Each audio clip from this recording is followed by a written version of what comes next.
The story begins on Mars, where people from different countries have set up bases.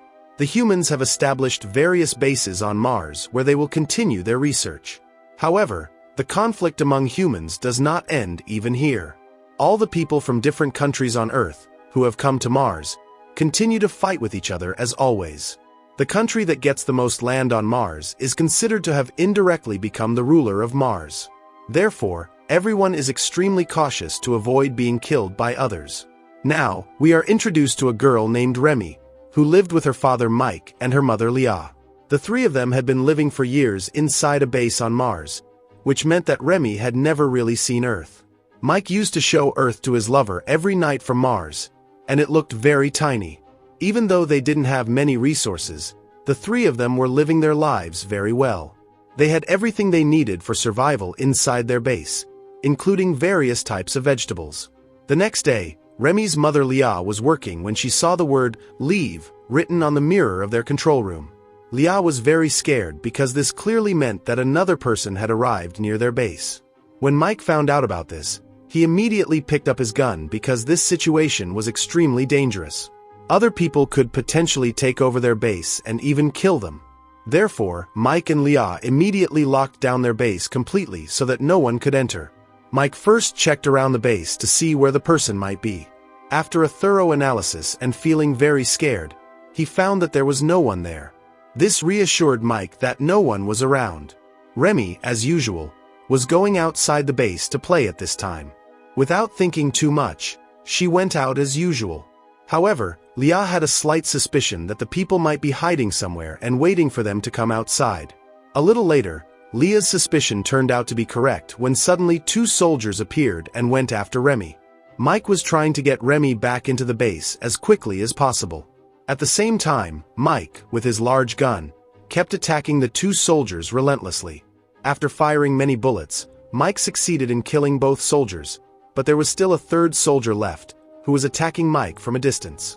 Mike carefully aimed and attacked the third soldier, but the soldier had already taken cover behind the mountains.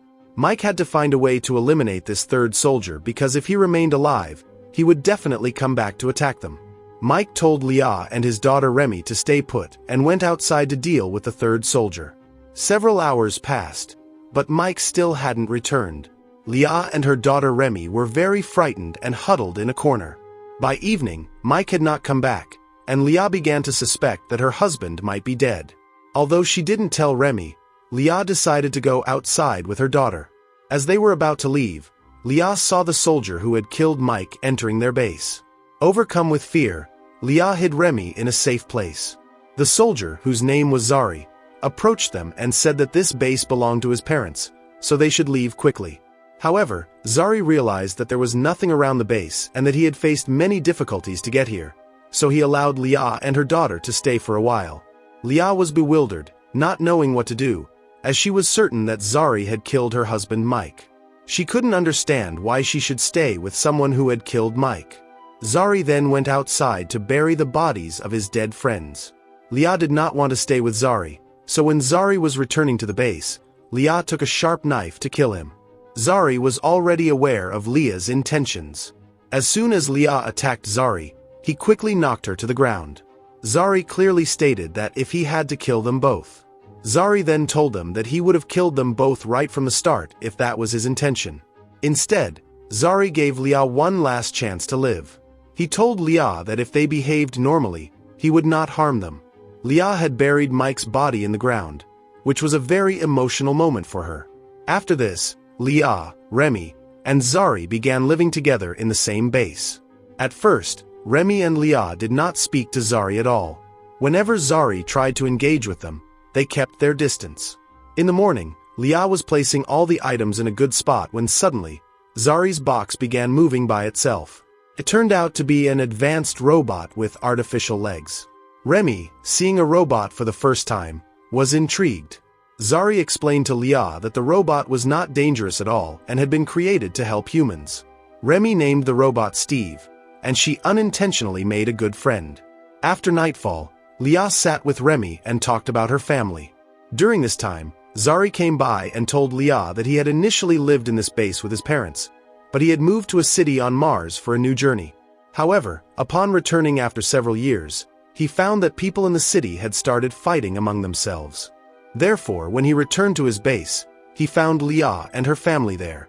Leah then mentioned that when they first arrived, Zari's parents had probably been living here.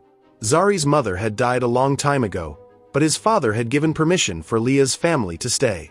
However, after a few days, Zari's father's behavior changed, and he no longer wanted them to stay.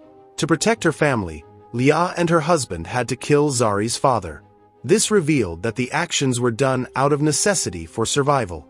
Leah and her family members continued doing what was necessary. Zari understood these events well and did not react further. The next day, Leah was working in a botanical garden near their base when suddenly Zari came up behind her and started touching her inappropriately. Now, Leah had become very close to Zari for reasons unknown to her. On the other hand, Remy was watching her mother kiss Zari. Remy was deeply upset that the man who had killed her father was now in a relationship with her mother. However, Remy didn't know that Leah was doing this deliberately to keep Zari happy, as he would allow them to stay safely in their base. Remy was very angry with her mother's actions, so she decided to leave without telling her anything. The robot, Steve, followed Remy as she went out, but Remy, in her anger, told Steve to leave, and he complied by going back. Remy had no idea where she was going. She just wanted to be away from her mother. Soon, she encountered a force field surrounding their base. This force field was necessary because there was no oxygen on Mars, and without it, no one could survive outside. Remy reached a large door and pressed a button to open it. As she entered, she noticed that the oxygen inside was diminishing, and she fell unconscious on the ground. When she opened her eyes, Zari had found her and picked her up. Zari explained that the entire area was covered by a force field that contained oxygen. He said that if they used the door, they could get out of the force field, but there was nothing beyond it. Therefore, it was best to stay where they were. Zari had decided to stay there permanently and had taken all the oxygen masks to ensure that no one could leave. A whole month passed, and Remy remained very angry with her mother for unknowingly getting into a relationship with Zari. Remy did not like any of this. One day, Zari was playing Leah's guitar, and both Leah and Remy went to see him. When Zari called Leah over, she went to him happily. Seeing all this, Remy felt very sad. She started to remember her father and was also upset that Leah had seemingly forgotten everything about him. Overwhelmed with anger, Remy locked herself in a room. Leah, distressed, tried to persuade her daughter to come out, but Remy told her she hated her. Leah, feeling guilty, decided to take drastic action and resolved to kill Zari. Leah saw Zari's gun lying on a table and, while distracting him, took the gun into her hands. Remy, worried about any danger, stood outside the base. When Zari went outside, Leah immediately aimed the gun at him, but the gun did not fire because it was out of bullets. Leah quickly ran inside to get another weapon, and Zari followed her. Inside, there was a lot of noise from a struggle, and eventually, Zari emerged badly injured. He revealed that Leah had been killed. Remy, realizing what had happened, ran away from Zari, but he caught up with her.